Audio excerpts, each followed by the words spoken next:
Brando! Kamusta ka na? Sir, padang ka.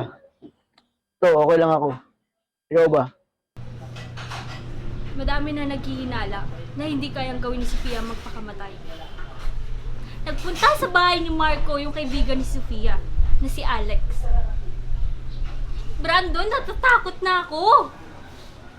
Hindi ako makatulog, hindi ako makakain.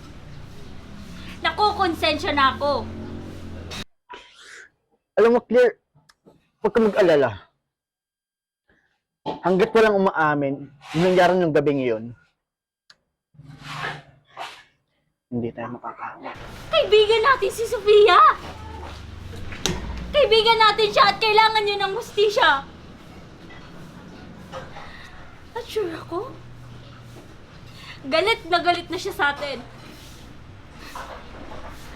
Ako na lagi niyang takbuhan sa mga problema niya.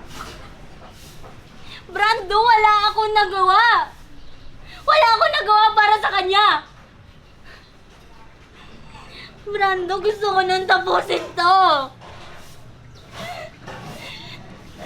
Alam mo, sana ako na lang yung namatay. Kesa unti-unti ako pinapatay ng konsensya ko!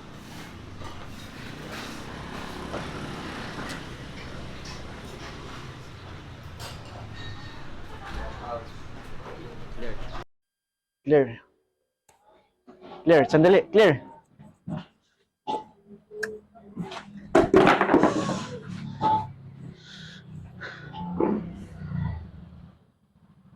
Ah!